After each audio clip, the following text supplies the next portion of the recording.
Sous Illustrator CS6, l'étape de la création d'un nouveau document est bien plus importante qu'elle n'en a l'air.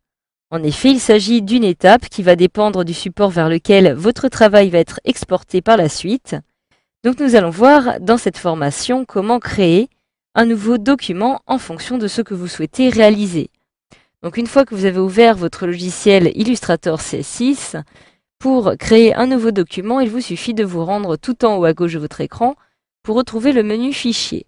Lorsque je clique sur ce menu, je peux ici retrouver Nouveau, qui va me permettre de créer un nouveau document, et je peux aussi y accéder à l'aide du raccourci clavier CTRL+N, comme cela m'est indiqué ici. Je clique donc sur Nouveau, et automatiquement je vais avoir cette petite fenêtre qui va me permettre de définir les différents paramètres que je souhaite attribuer à mon futur document. Donc vous avez ici la possibilité dans un premier temps de donner un nom à votre nouveau document. Je peux alors saisir par exemple à l'aide de mon clavier, brochure. Et maintenant vous allez devoir définir le type de profil que vous souhaitez attribuer à votre nouveau document. Alors cela va se faire en deux étapes. La première étape va consister tout simplement à choisir le type de profil parmi ceux qui vous sont proposés ici. Donc en fonction par exemple si vous allez réaliser un document pour impression, web, périphérique, vidéo et film, RVB de base, Flash Builder, etc., etc. Vous pouvez même parcourir, en cliquant ici, pour retrouver vous-même un type de profil. Alors cela va être très utile si par exemple vous souhaitez créer un nouveau document pour un périphérique. Je sélectionne ici périphérique et en dessous je vais pouvoir retrouver la taille, donc vraiment le format que je souhaite spécifier pour ce type de profil. Et je vais avoir ici iPad, iPhone, etc., etc.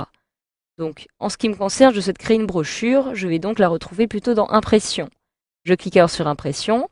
Et ici, je vais pouvoir retrouver la taille des différents formats qui me vont m'être proposés. Donc, un format sous forme de lettres, légal, tabloïd, A4, A3, B5 ou B4. Donc, je vais tout simplement conserver le format A4, puisque c'est celui que je souhaite utiliser pour ma brochure. Et maintenant, je vais pouvoir passer à une autre étape qui va me permettre de spécifier ici le nombre de plans de travail. Donc en fait, à chaque fois que vous allez utiliser un nouveau document ou un document Illustrator, vous allez pouvoir créer différents plans de travail. C'est comme si vous allez avoir plusieurs pages dans votre document ou plusieurs documents au sein de votre même document. Donc maintenant, si vous souhaitez créer plus de plans de travail, actuellement je n'en dispose que d'un seul, vous pouvez tout simplement cliquer sur la petite flèche du haut, comme ceci, pour l'augmenter. Admettons, à 4 plans de travail. Vous pouvez la réduire à l'aide de la petite flèche du bas ou en saisissant directement la valeur de votre choix avec votre clavier. À droite, vous avez ici des petites icônes qui vont vous permettre de spécifier maintenant l'ordre d'apparition de vos différents plans de travail à l'écran. Par exemple ici, grille par rangée, soit grille par colonne, réorganisé par rangée ou réorganisé par colonne. Donc, vous pourrez voir d'ailleurs cela dans la formation qui concerne justement l'organisation et la disposition de vos plans de travail. Donc, admettons que je conserve par exemple la première disposition qui se trouve ici. Je la conserve en cliquant dessus. Et je peux, si je le souhaite, décider de passer d'une position de droite à gauche. Donc, en inversant le sens, en cliquant ici, automatiquement, la disposition a été inversée. Je retourne sur la disposition précédente. Alors, en dessous, je peux ici spécifier l'espacement qui va avoir lieu entre deux plans de travail. Donc actuellement, celui-ci est par défaut de 7,06 mm, mais je peux décider de l'augmenter, par exemple, afin d'avoir 9 mm. Je peux ici décider d'ajouter ou non certaines colonnes. Donc pour 4 plans de travail, je peux aussi décider d'en ajouter jusqu'à 4, évidemment, pour avoir un plan de travail par colonne. Je vais conserver 2 de façon à avoir 2 en haut et 2 en bas. Donc voilà, ici je peux à nouveau spécifier les dimensions par exemple de mon nouveau document. Comme il s'agit d'un format A4, par défaut je vais retrouver les dimensions qui apparaissent ici. Vous pouvez à tout moment les modifier en saisissant la valeur de votre choix. Et si cela est le cas, je vous conseille de vous référer à la formation Comment créer un nouveau document personnalisé.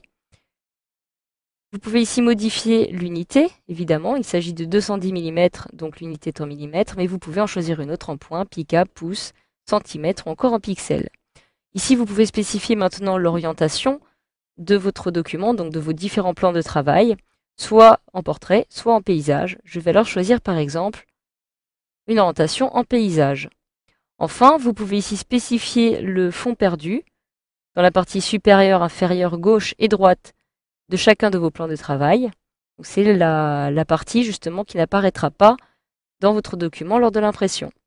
Enfin, si vous cliquez ici, vous allez pouvoir accéder aux paramètres avancés. Donc, par exemple, ici, le mode colorimétrique. Alors, par défaut, j'ai un mode en CMJN. Vous avez en fait deux modes possibles. Vous pouvez faire apparaître en cliquant sur le petit menu déroulant RVB qui signifie rouge, vert, bleu et CMJN qui signifie cyan, magenta, jaune et noir. Alors, le mode RVB va plutôt être utilisé pour tout ce qui concerne justement le web, alors que le mode CMJN dispose lui par exemple d'une palette de couleurs beaucoup plus large, un spectre de couleurs beaucoup plus large, et va donc vous permettre de réaliser des impressions de vos créations. Donc vous pouvez ici choisir parmi les différents effets de pixelisation. Alors évidemment, s'il s'agit d'une impression, vous allez pouvoir choisir une résolution de 300 pixels par pouce, donc une version élevée, une résolution moyenne à 150 pixels par pouce ou une résolution d'écran à 72 pixels par pouce. Donc cela va dépendre par exemple du type d'impression que vous allez réaliser, si elle va être réalisée avec une imprimante haut de gamme ou non, etc., etc. Enfin, vous avez en dessous le mode d'aperçu. Actuellement, j'ai un mode par défaut, mais je peux aussi choisir un mode d'aperçu en pixels qui va donner un aspect pixelisé justement à votre document ou un aspect en surimpression qui va vous permettre d'avoir une sorte d'aperçu à l'encre à votre document. Je conserve alors par défaut et je peux maintenant cliquer sur OK pour valider le tout. Avant cela, et je peux maintenant aussi, si je le souhaite, cocher cette petite case qui va me permettre d'aligner les nouveaux objets sur la grille en pixels.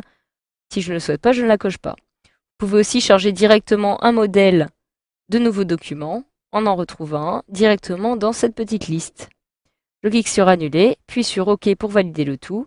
Et je retrouve bel et bien ici mon nouveau document qui s'intitule Brochure, qui est en mode CMJN et dans lequel je vais pouvoir retrouver mes 4 plans de travail orientés en format paysage directement dans mon interface.